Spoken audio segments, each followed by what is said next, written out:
Hey everybody, today we're going to install some Baja Designs Squadron Pro LED lights on the Range Raptor. They're combo units, so they're spot and flood. We're going to focus on zone 3, so we're just going to mount it on the corner of each bonnet. And I was a little bit indecisive with colour, so if you get a lens that's amber, you could run clear and then quickly put the amber one in for dust. Alright, let's hook in.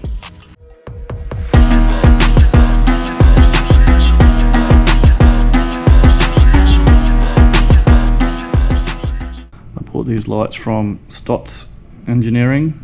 They had the best price online. So let's have a look at what we get in the box.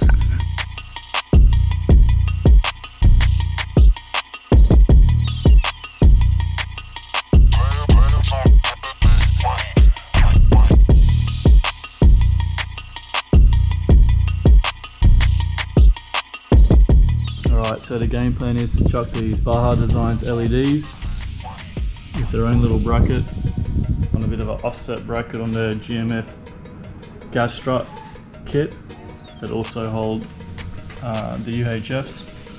I've got one for both sides to help with mounting the LEDs, but I'm also going to mount a GME UHF on there. And yeah, it's unfortunate Ford forgot to put gas struts on a 100k car. Thanks Ford. And these are the gas strut antenna bracket combo units for each side, made by GMF Aussie Mob. Give these a shot as well.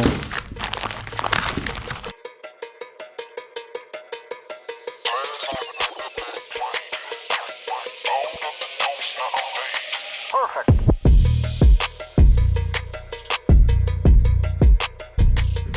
Alright, GMF get 10 out of 10 for wrapping. Everything was double bagged, and I think these brackets sit in something like that. Aerial Baja lights on the top, clips to the bonnet. One of these will be the bottom section, gas strut in between. Alright, the part numbers for everything are, that's for the LED lights. So the amber lens protectors, GMF bonnet strut kit, 1004. They have a few different models depending on whether you want an antenna on each side or any side. Alright, they got some pretty clear detailed instructions. Let's start bolting it all together.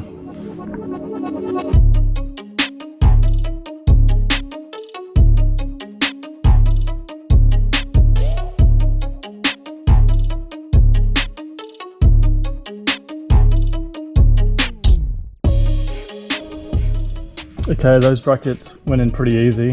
I found that if you keep pressure as you're assembling it, the paint kind of stops it from moving and it locks it in position. So if you hot swap them quickly, you shouldn't have any alignment issues.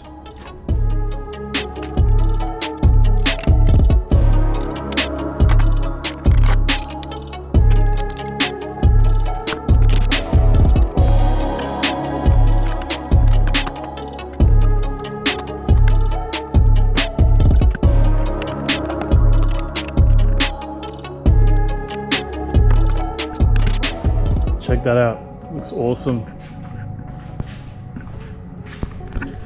These brackets fit perfectly. There's like 2 or 3 mil gap around everything. Fits, yeah, really good fitment.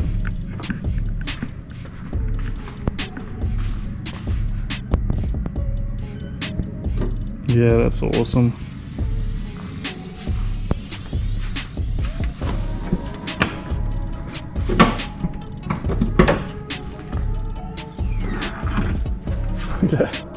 Yeah, I love these gas struts.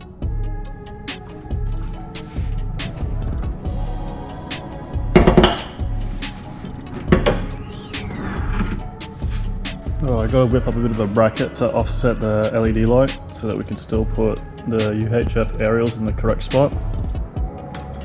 So, thinking something like this. chop it off about there. I'm just going to look at my aluminium box, see if I can get something a little bit wider, just because I want that aerial to be secured pretty good. Alright, the UHF aerial is a perfect fit. I found some leftover aluminium fence posts, so thinking something like that. I'll chop it up, turn it into a bit more of a bracket and show you the progress. Here are the brackets done. I notched this out for the aerial to fit through. I did opposite to the bracket just to give it a bit more strength.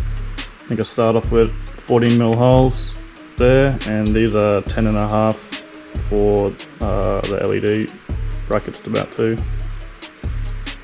So all I did was cut these to a nice shape, sanded it, filed it, painted it, and that's it. Let's chuck it in.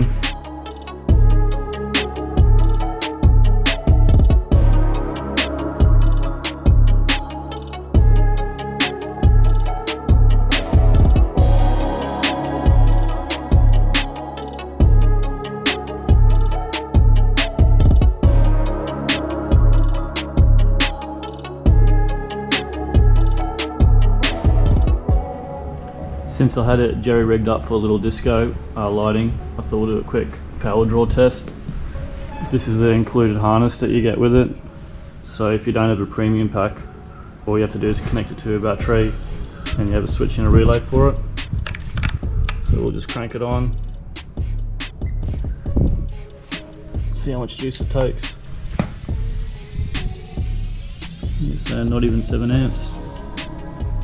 When mounting the cables, I wanted the LED cable to come straight down so water doesn't track to it. A little bit of a service loop. I put a zip tie on the vertical bit, and then you can adjust where the cable sits. I'm a little bit worried it's going to get stuck on the hinge one day, so there's nice little zip tie points on these GMF brackets, and I'm just going to loom it up across here, a little bit of a service loop, and then the cable management will never get stuck in the hinge. The supplied loom you get is pretty nice, really easy to hook up, just straight to the battery, and you have a switch for in the card. It has a relay and it's fused, but I'm not going to use this. I'm going to chop it up and hardwire it to the Raptor's auxiliary switch bank. If I knew it came with plugs and whatnot, probably wouldn't have ordered this loom. Right, let's chop it up. Alright, now it's time to wire it up, so get all your plugs and electrical gear ready. I like to use Deutsch plugs, they're pretty good quality, and definitely use crimps over soldering. I'll show you how I want to control these lights in the car first.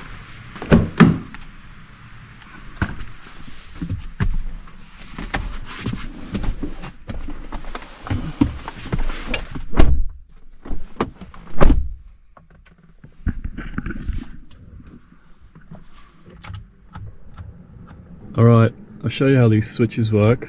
I want to use aux6, which doesn't work now because the high beams are off. 1 to 4 does. 5's the same as 6. Press my high beams. 5 and 6 come on. So, I'll show you how I wire it up. This is the auxiliary fuse box, and these two auxiliary 6 should be yellow, and yellow with a black trace will be its ground.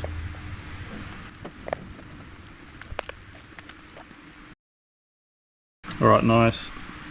That's our circuit there. I'm using a 3-pin plug because maybe down the track I want to switch them individually for a little bit of a party trick, but for the time being, this is the LED side of the cables. I've just crimped together the earth there, heat shrink it up. These 3 pins go into this plug, and then this plug will connect to the yellow and the black and yellow that we just saw in the engine bay. So the earth will follow through here, and then this will go to each LED, and I'll join these together on one of the yellows. And that's all there is to it. Alright, this is the engine bay all prepped up, ready to go. Here's the negative that'll go straight into the plug.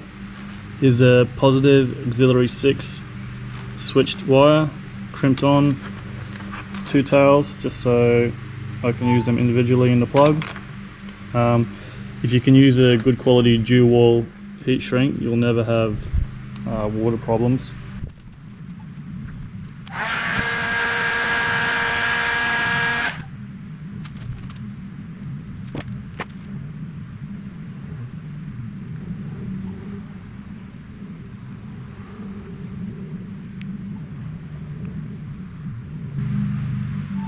Right, the trick is push your pins in all the way till you hear a click. Then you know they're seated properly. Yeah, put this last little locking tab in. Alright, sweet. That's the light loom ready to go. Now we just got to chuck the pins in this, heat shrink the other join.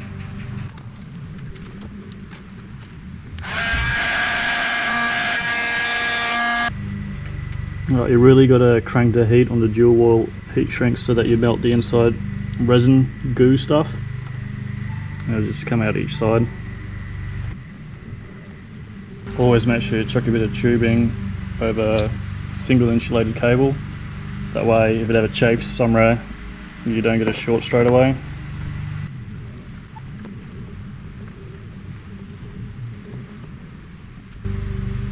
Alright, this has a little bit of extra length, so I can cut this at a later day and wire in a relay, and I don't have to redo these pins.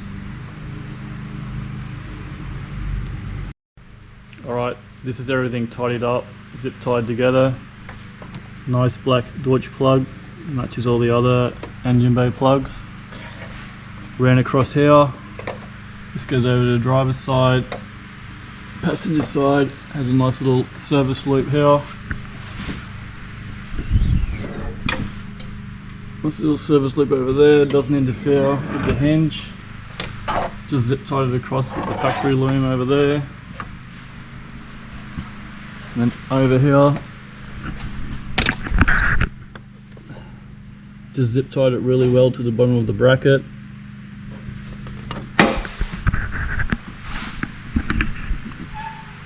Come up really good. I think we better test it.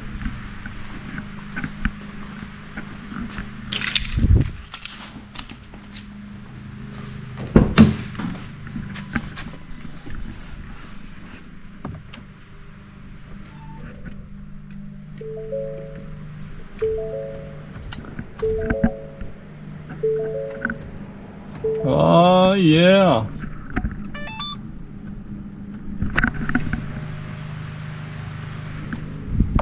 Nice. Alright, that's it wrapped up. Turned out awesome. Would I do anything different? If I had a little bit more time, I could draw these up in CAD, a bit more of a nicer looking bracket, and laser cut them. I can still do that a little bit later on down the track. But I got a few other mods to get over the line with this car. As for wiring, I didn't really need to order the loom for it. I could have just made my own.